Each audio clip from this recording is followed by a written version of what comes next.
नमस्कार दोस्तों, यामिनी ज्योतिष में आपका बहुत बहुत स्वागत है। तो आज बात करने जा रहे हैं बृहस्पति देव की। अष्टम भाव में बृहस्पति देव जब रहेंगे तो किस तरह का प्रभाव जो है वो देखने को मिलता है। तो वीडियो आरंभ करने से पहले बहुत बहुत धन्यवाद करना चाहता हूं और सबसे आग्रह करना चाहता हूं कि आप मेरी वीडियोस अपने फ्रेंड्स, अपने रिलेटिव्स के साथ साझा करते रहें। दोस्तों, बृहस्पति देव एक ऐसे ग्रह हैं जिनके बारे में जितना कहा जाए शायद उतना ही कम है। और एक वाक्य है जो मैं बताना चाहता हूँ कि जब मैं अपने गुरुजी से शिक्षा प्राप्त कर रहा था तो 2-3 और कोई आदरणीय व्यक्ति थे। तो उन्होंने गुरुजी से एक प्रश्न पूछा कि गुरुजी, कौन सा ऐसा ग्रह है जिससे सबसे ज़्यादा हमें भय रहता है कुंडली में, या सबसे ज़्यादा जिसके ऊपर ज़्यादा हमें ध्यान देना चाहिए। तो गुरुजी ने तुरंत से उनके मुंह से एक शब्द निकला, बृहस्पति देव। इतना कहने के बाद उन्होंने और कुछ नहीं बताया। और बहुत सी कुंडलियों पे मैंने ऐसे देखा है दोस्तों, जब बृहस्पति देव की महादशा चलती है तो 95% जो लोग होते हैं उस दशा में, या तो उनको बहुत ज़्यादा कष्ट होता है, बहुत ज़्यादा प्रॉब्लम होती है, या वो दशा बहुत अच्छी जाती है। सिर्फ 5% ही ऐसे व्यक्ति होंगे जिनकी बृहस्पति देव की महादशा अच्छी गई होगी जीवन में। तो ये सब जानने से पहले एक और नियम मैं आज आपको बताने जा रहा हूँ, और ये नियम जब 300-400 कुंडलियों पे ये चेक हो जाएगा उसके बाद इसका सूत्र जो है मैं आपको बताऊंगा कि ये क्यों देखा जाता है। तो ये मैं सबसे आग्रह करूँगा, ये जो नियम है आप अलग अलग कुंडलियों पे इसको चेक कीजिए, और जो लोग इसको चेक कर लेते हैं उसके बाद आप मुझे व्हाट्सअप कर सकते हैं या कमेंट बॉक्स में भी डाल सकते हैं। तो फिर इसका सूत्र जो है आपको मैं बताऊंगा कि ऐसा क्यों होता है। तो सूत्र क्या है, जिन लोगों का 6 नंबर लगन है, जिन लोगों का कन्या लगन है और वो शादीशुदा हैं, तो क्या अक्सर ऐसा देखा है आपने कि आपकी पत्नी जो सैंडल्स खरीदती हैं या पहनने के लिए, पैरों में पहनने के लिए जो सैंडल खरीदे जाते हैं, उनकी वजह से उनको कभी कभी चोट लग जाती है, या अक्सर उनके सैंडल जो हैं चलते चलते टूट जाते हैं। तो इसका क्या कॉम्बिनेशन होता है, इसमें किसी ग्रह की हमें आवश्यकता नहीं है, ये बिना किसी ग्रह के ये सूत्र जो है काम करता है। तो जब मेरे पास कमेंट्स और व्हाट्सअप आने लगेंगे और जब मेरे पास ये 300-400 कुंडलियों पे जब ये चेक हो जाएगा तो उसके बाद आपके साथ मैं ये साझा करूँगा दोस्तों। तो अब अपने मुख्य विषय पर आते हैं। बृहस्पति देव अष्टम भाव में क्या परिणाम देते हैं। तो उससे पहले बृहस्पति देव किन चीज़ों के कारक हैं ये जानने की कोशिश करते हैं। तो देखिए, बृहस्पति देव कारक हैं दोस्तों सोने के। सोना मतलब गोल्ड जिसको इंग्लिश में कहा जाता है, जो अभी बहुत महंगा भी चल रहा है। जो लोग सोने का क्रय विक्रय करते हैं या सोने से बने हुए आभूषण जो होते हैं उनको बेचने का या खरीदने का काम करते हैं, ये बृहस्पति देव द्वारा देखा जाता है दोस्तों। बृहस्पति देव आपकी संतान के कारक हैं, बृहस्पति देव विद्या के कारक है, बृहस्पति देव संविधान के कारक हैं, बृहस्पति देव बड़े बड़े जो जज होते हैं या जो मजिस्ट्रेट होते हैं उनको दर्शाता है। बृहस्पति देव कुंडली में अप्रोच, अगर आपके ऊपर कोई केस चल रहा है, कानूनी कार्रवाई चल रही है, और बृहस्पति देव अगर आपके दशम भाव में है या लगन को देखते हैं, तो कोई अप्रोच या मिल सकती है आपको, कोई बड़े व्यक्ति की अप्रोच जिसको कहा जाता है, उसकी वजह से आपका केस जो है वो सॉल्व हो सकता है। तो ये भी बृहस्पति देव से देखा जाता है। आदरणीय व्यक्ति जो होते हैं, जो धार्मिक गुरु होते हैं, जो धर्म की शिक्षा देते हैं, ये बृहस्पति देव से देखा जाता है। बृहस्पति देव धर्म को भी दर्शाते हैं, ये भी यहाँ से देखा जाता है। धन के बृहस्पति देव कारक हैं, पुत्र के बृहस्पति देव कारक हैं।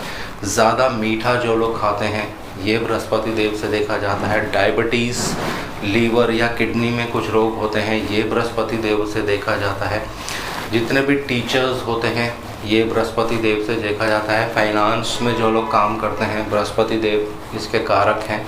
बैंकिंग सेक्टर में जो लोग काम करते हैं, बैंक्स में जो लोग काम करते हैं, ये बृहस्पति देव से देखा जाता है। और बृहस्पति देव एक और बहुत अच्छी चीज़ के कारक हैं दोस्तों, ये चीज़ों को बढ़ाते हैं, यानी ग्रोथ, एक्सपेंशन करना, ये बृहस्पति देव से देखा जाता है।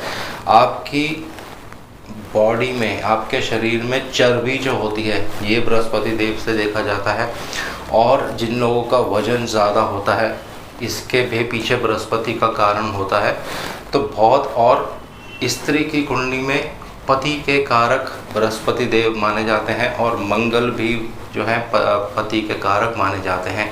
तो ये भी बृहस्पति देव द्वारा देखा जाता है दोस्तों। तो ये मुख्य कुछ जो कारक हैं बृहस्पति देव के। अब कुंडली में अगर बृहस्पति देव अष्टम भाव में रहेंगे तो क्या परिणाम मिलेगा, तो ये परिणाम बताने से पहले मैं एक चीज़ आपको पहले बता देता हूँ। ये एक साधारण फलित है, लेकिन इसमें कौन सी राशि में वो हैं, कौन से नक्षत्र में वो हैं, उनके नक्षत्र के स्वामी कुंडली में कहाँ पे हैं, ये हमें देखना पड़ता है। और बृहस्पति देव पर किन ग्रहों का प्रभाव पड़ रहा है या किसके साथ युति हो रही है, तो उसके बाद फल में जो है कुछ बदलाव हो जाता है। लेकिन अकेले बृहस्पति देव अष्टम भाव में रहेंगे तो ये कुछ साधारण फलित है जो मैं आपको बताने जा रहा हूँ। तो देखिए, बृहस्पति देव संतान के कारक हैं, खासकर पुत्र के कारक माने जाते हैं। जिन पुरुषों की कुंडली में या स्त्रियों की कुंडली में अष्टम भाव में बृहस्पति देव रहते हैं तो आपकी संतान को कष्ट होने के योग जो हैं यहाँ बन जाते हैं। जब आपकी संतान का जन्म होगा उसको किसी तरह से कष्ट हो सकता है, किसी तरह से उसको रोग हो सकता है, लेकिन ये जो रोग होता है ज़्यादा लंबे समय तक नहीं रहता है। जीवन के प्रारंभिक जो काल होता है उसमें थोड़ा सा तंग करता है, बाद में ये ठीक हो जाता है। तो अक्सर ऐसा देखा गया है, बृहस्पति देव जब अष्टम भाव में रहते हैं तो संतान को कष्ट हो जाता है। अगर बृहस्पति देव पर बहुत ज़्यादा पाप प्रभाव होगा आपकी कुंडली में और पंचमेश या पंचम भाव भी बहुत ज़्यादा पीड़ित होंगे तो इसमें कुछ और हानि हो जाती है आपके संतान को, वरना सिर्फ संतान को थोड़ा सा कष्ट होगा और उस कष्ट के बाद वो ठीक हो जाता है। तो बृहस्पति देव अष्टम भाव में रहेंगे।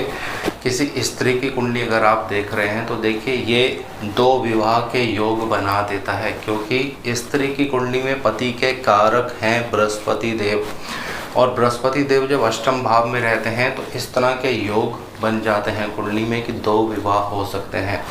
तो जिन भी स्त्रियों की कुंडली में बृहस्पति देव अष्टम भाव में है उनके लिए बहुत अच्छा उपाय मैं बताने जा रहा हूँ। बहुत ही सरल उपाय है। आपकी कुंडली में 2 विवाह के योग बन जाते हैं और मंगल देव भी अगर यहाँ बहुत ज़्यादा पीड़ित हैं तो फिर ये योग बिल्कुल कन्फर्म होता है।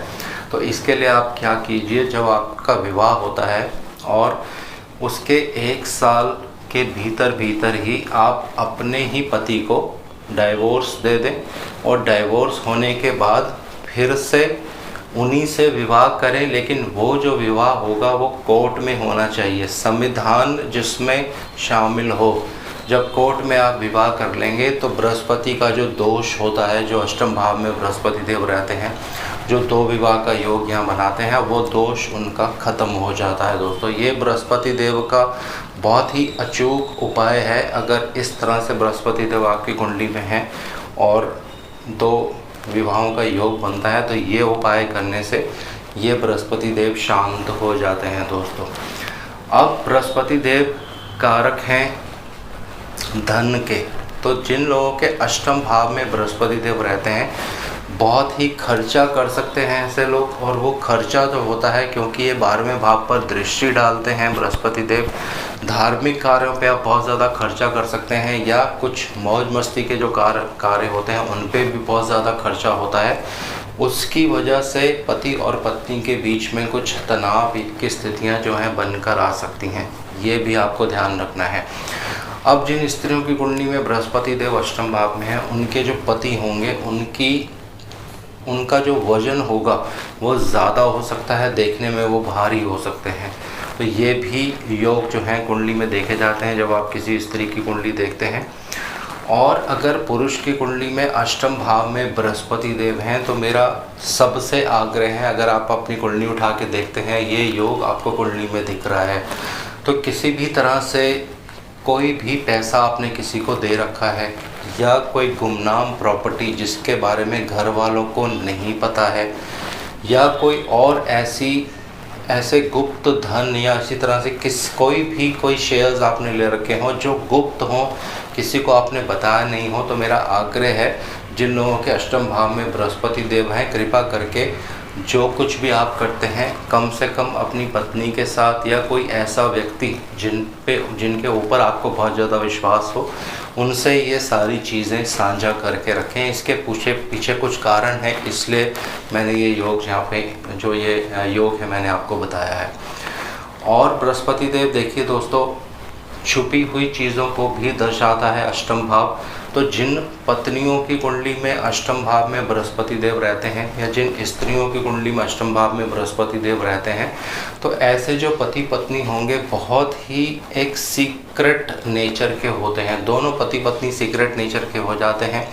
घर में अगर एक जॉइंट फैमिली होगी, जो बड़ा परिवार होगा, लेकिन पति पत्नी कहाँ आते हैं, कहाँ आते जाते हैं, आपस में वो क्या करते हैं, ये किसी को पता नहीं चलता है। अपनी चीज़ों को गुप्त रखते हैं ऐसे लोग दोस्तों। तो ये भी आपको यहाँ पे ध्यान रखना है। और अष्टम भाव में बैठे हुए बृहस्पति देव आपको विदेश लेकर जा सकते हैं, क्योंकि यहाँ से देखिए ये सीधा 12वें घर पे दृष्टि डालते हैं। तो ऐसे व्यक्ति जो धर्म का प्रचार करते हैं या धर्म के प्रचारक होते हैं, धर्म गुरु हैं, धर्म के टीचर हैं, तो आप दूसरे देशों में जाकर इस चीज़ का प्रचार जो है वो कर सकते हैं दोस्तों, अगर अष्टम भाव में बृहस्पति देव आपके हैं। क्योंकि अष्टम भाव जो होता है जीवन के वो रहस्य जो छुपे हुए होते हैं उनके बारे में शिक्षा देने को दर्शाता है। और बृहस्पति देव क्योंकि शिक्षक हैं तो ये चीज़ सामने निकल कर आती है। अब नवम भाव जो होता है दोस्तों, ये धर्म का भाव है। तो नवम भाव से जब अष्टम में बृहस्पति देव आते हैं तो ऐसे व्यक्तियों का जो झुकाव होता है अपने धर्म को छोड़कर भी दूसरे धर्म की तरफ झुकाव होना, ये भी एक योग जो है कुंडली में बनता है। ये देखा जाता है बृहस्पति जिनके अष्टम भाव में रहते हैं। बृहस्पति देव यहाँ से दूसरे भाव पर भी दृष्टि डालेंगे तो देखिए ये आपकी मदद कर सकते हैं पैसा कमाने में, धन कमाने में। परंतु अगर इन पे बहुत ज़्यादा पाप प्रभाव होगा तो फिर ये धन का नाश भी कर सकते हैं। और क्योंकि दूसरा भाव जो होता है कुटुंब का भाव है आपके, तो कुटुंब में भी पैसे को लेकर बहुत ज़्यादा संकट हो सकता है अगर इन पे पाप प्रभाव होगा। खासकर जब बृहस्पति देव कुंडली में नीच के रहते हैं तो ये बहुत ही एक डेंजरस कॉम्बिनेशन बन जाता है दोस्तों। इसके ऊपर ऑलरेडी मेरी एक वीडियो है, वो आप जाके देख सकते हैं। जब बृहस्पति देव नीच के रहते हैं तो किस तरह का परिणाम जो है देखने को मिलता है। यहाँ से बृहस्पति देव दृष्टि डालेंगे चौथे भाव पर, तो चौथा भाव जो होता है वो शिक्षा का भाव है। अष्टम भाव जो होता है वो गुप्त चीज़ों को दर्शाता है। तो इस तरह की कोई शिक्षा आप ग्रहण कर सकते हैं। कोई टेक्निकल नॉलेज हो गई या ज्योतिष से जुड़ी हुई जो चीज़ें होती हैं उसके बारे में शिक्षा, ये सब बृहस्पति देव जब अष्टम भाव में रहेंगे और चौथे भाव पे दृष्टि डालेंगे तो ये जो योग है वो बनकर आता है। मकान आपका अपना हो सकता है, गाड़ी, ये सब चीज़ें बृहस्पति देव यहाँ पे देते हैं दोस्तों। तो ये कुछ छोटे से योग हैं जो बृहस्पति देव के बारे में मैंने आपको बताए हैं। ये छोटी सी एक वीडियो है। बृहस्पति देव जो अष्टम भाव में रहेंगे तो इस तरह के परिणाम जो हैं वो देखने को मिलते हैं दोस्तों। अगली वीडियो में बात करेंगे नवम भाव में, जब एक एक करके ग्रहों के बारे में बताऊंगा। तो पहले सूर्य देव से हम आरंभ करेंगे। नवम भाव में जब सूर्य देव रहेंगे तो क्या परिणाम देखने को मिलता है। और उससे पहले एक वीडियो मेरी जो नाड़ी ज्योतिष के ऊपर अभी पूर्ण नहीं हुई है, बीच बीच में वो भी वीडियोस में साथ साथ अपलोड करता रहूँगा दोस्तों। आज इस वीडियो को यहीं विराम दे रहा हूँ। जय शनिदेव।